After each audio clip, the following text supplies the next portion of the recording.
Quel effort n'a pas fait le monde colonial?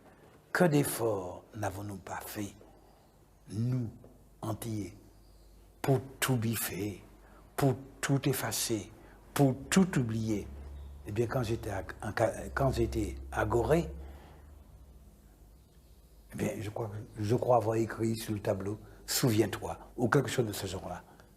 Et pour moi, c'est fondamental. Il faut se souvenir. Ça ne suffit pas que nous sommes de ressentiment, mais il faut se souvenir.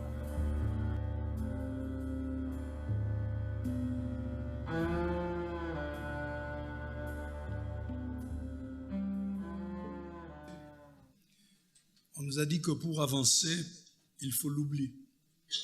Ce serait le gage pour la réconciliation. On l'a dit à chaque lendemain d'abolition de l'esclavage dans un de nos pays d'Amérique.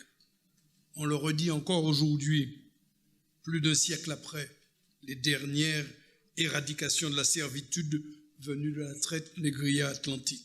En fait, partout où les ex-victimes et leurs élites émergentes ont voulu oublier, cela s'est associé à l'entreprise de cacher les méfaits de ceux qui ne se représentent pas, qui ne se repentent pas d'avoir perdu leur bête de somme esclavagisée.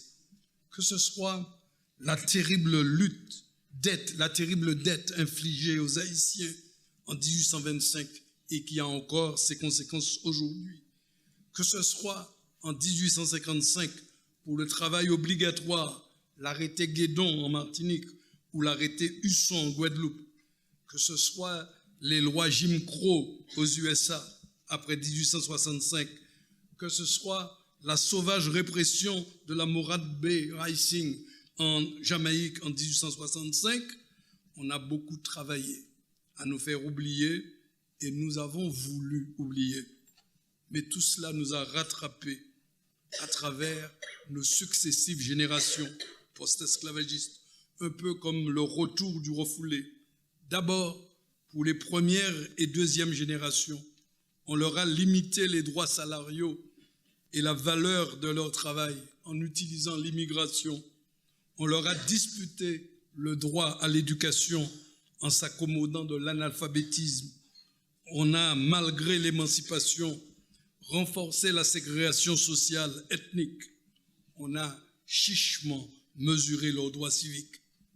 Nos troisième et quatrième et cinquième générations post-esclavagistes ont affirmé leur culture à travers la Harlem Renaissance, la revue du monde noir, la négritude, le blues, le bal nègre, l'esthétique africaine dans la sculpture et les autres arts. Ces mêmes générations ont, à travers le marvéisme, le panafricanisme, le rastafarisme, la NEECP Movement, ont crié leur révolte. Pourtant, les nouvelles générations, les 6e et 7e, celles qui ont surgi des 30 glorieuses du monde capitaliste de l'après-Seconde Guerre mondiale, ils ont constaté que leur génération, mobilisée dans les grandes métropoles industrielles, commerciales et financières, lors de l'explosion de richesses, sont celles qui ont le plus subi les méfaits de la période de longue crise mondiale qui a suivi. Le Black Power Movement aux USA, les Noirs des banlieues européennes, les immigrés du Boumidom, les petites Haïti de Miami, de New York, de Montréal, les Blacks de Notting Hill, les Caribéens d'Amsterdam revendiquent leur histoire au rythme du Black is Beautiful ou I'm Black and Proud. Tout remonte aujourd'hui.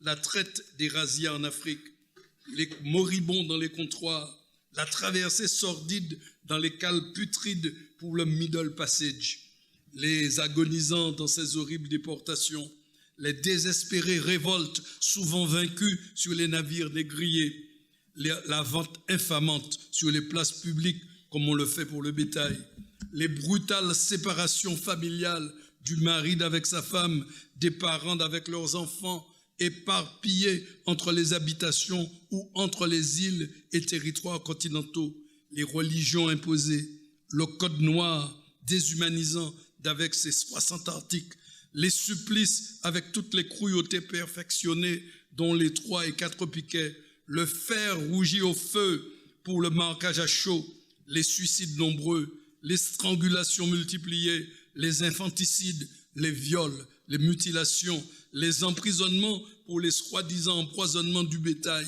ou de la famille des maîtres, les complots prétendus ou réels, les tentatives ou les vrais incendies de Casabagas, les différents marronnages, le petit, le grand, le marronnage maritime, les guerres des marrons, la déportation des Caraïbes noirs de Saint-Vincent à Belize, les associations serviles, les statuts des libres de couleur, les lois somptuaires, les interdits professionnels, les codes de couleur, les préjugés de couleur, les sociétés fondées sur les critères ethniques, la fabrication du portrait du noir fainéant, etc., etc. Tout cela ne peut pas ne pas avoir laissé des traumatismes. Pour avancer, bien entendu, il ne faut pas l'oublier. Il ne faut pas non plus ressasser, mais nous devrons aller à la connaissance pour affronter les défis. Merci de votre attention.